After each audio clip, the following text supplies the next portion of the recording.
सो केमती अच्छा पिलाने भलरे अच्छा ना सेमती भलरे था स्वागत करुच्ची आप फेवरेट चैनल सुपर स्टडी को।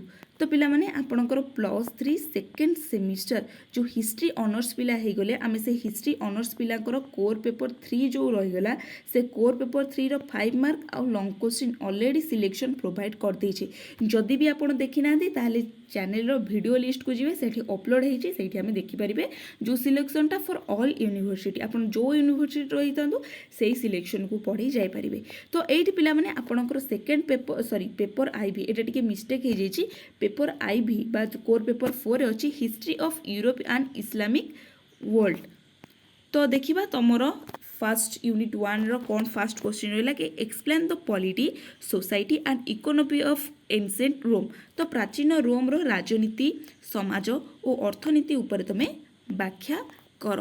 तापर देला discuss the rise and fall of Julius Caesar and August scissor.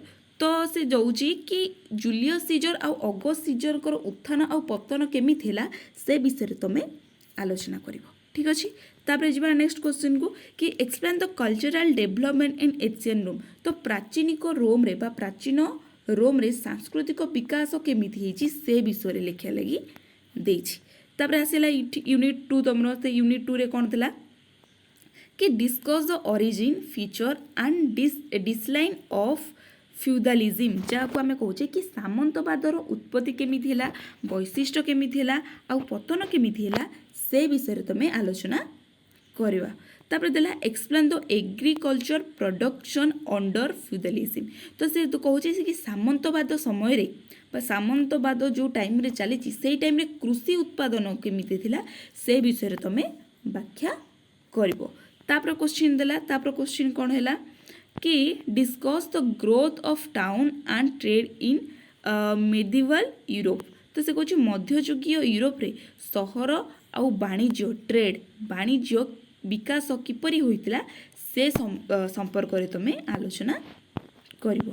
तापर आसीगला यूनिट 3 तुम कौन दिला कि discuss the expeditions of Christian and the medieval church.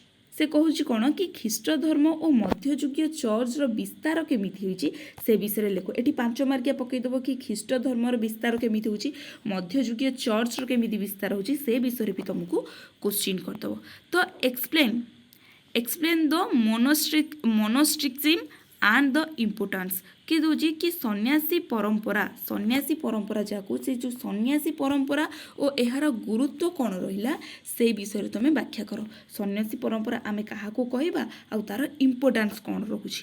तापर जी 3 नंबर देला कि डिस्कस द ग्रोथ ऑफ पापाजी जो पापातंत्र जहाँ आम कही से पापातंत्र विकास केमिति होउछि से विषय तुम आलोचना कर। तापर आसला यूनिट आईवी रे कौन देला देख यूनिट आईवी दूची सेंट्रल इस्लामिक लैंड कौन इस्लामिक लैंड। तो से सेंट्रल इस्लामिक लैंड रे फास्ट देखला कि discuss the rise and expansion of Islam. तो इस्लाम धर्मर उत्पत्ति केमिति हैला आ विस्तार केमिति हैला से विषय तुम कौन ना आलोचना करिवो। तापर रहिला कि explain the origin of sharia ummah and Islamic jurisprudence के दूची कि शरिया आम जहाँ कहे शरिया उम्माहा और इस्लामिक आईन रो उत्पत्ति केमिति होइतिला से विषय तुम लिखिबो। तापर discuss the Sufism and it is characteristic. तो जो सूफीवाद रहिला आउ तार वैशिष्ट्य कौन रहिला से विषय तुम गोटे लिखिबो। ठीक अच्छे तापर देला कौन कि explain the cultural development in the Islamic world. तो इस्लामिक विश्व रे जो सांस्कृतिक विकास केमिति होछि से विषय तुम कौन ना व्याख्या कर बुझीला एतिकी जिनस। तो एतिकी जिनस गला परे पिला माने आउ किछिटा कारण यूनिट 4 कोर पेपर 4 तुम टिके अच्छी बिग सिलेबस अच्छी बहुत सारा जिनस खेलैबा पड़ुची। तो मुझे आउ किछिटा तुमको सिलेक्शन नहीं आसी। तो सिलेक्शन मोस्ट इम्पोर्टाट होता तुम यही कीवर्ड उपर अधिका टिके फोकस करिवो। तो अशोकस पॉलिसी ऑफ धर्म। तो अशोकंकर धर्मनीति उपर तुम टिके देखिबो ହେଲା। ଅଶୋକଙ୍କର ଧର୍ମନୀତି କ'ଣ, ଏହାର ଫିଚର୍ସ କ'ଣ, ଏହା ତାଙ୍କର ସେ ଯେଉଁ ସିଦ୍ଧାନ୍ତ ଅଛି, କିଛିଟା ସିଦ୍ଧାନ୍ତ ବି ମୁଁ ଦେଖୁଥିଲି ସିଦ୍ଧାନ୍ତ ଅଛି, ସେ ବିଷୟରେ ବି ତୁମେ ଟିକେ ରାଇଟ୍ ନୋଟ୍ ଆଉଟ୍ କରିବ। ବୁଦ୍ଧିଜିମ୍ ଆଣ୍ଡ ଜୈନିଜିମ୍, ବୁଦ୍ଧିଜିମ୍ ରହିଲା ଆଉ ଜୈନିଜିମ୍, ଏଇ ଦୁଇଟା ଉପରେ ଟିକେ ଗୁରୁତ୍ୱ ଦେବ କି ବୁଦ୍ଧିଜିମ୍ କ'ଣ, ତାଙ୍କର ସବୁ ରୋଲ୍ ଅଫ୍ ମଡେଲ୍ସ କ'ଣ ଅଛି, ତାଙ୍କର ଜୀବନ ବାର୍ତ୍ତା କ'ଣ, ଜୈନଙ୍କର ସେମିତି କ'ଣ ଅଛି, ସେ ବିଷୟରେ ତୁମେ ଲେଖିବ।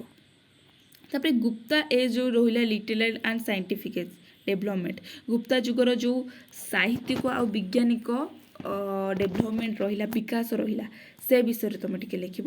ଆଉ ସାମନ୍ତବାଦ ବା ଫ୍ୟୁଡାଲିଜିମ୍, ସାମନ୍ତବାଦ କ'ଣ ସେ ବିଷୟରେ ମଧ୍ୟ ଲେଖିବ।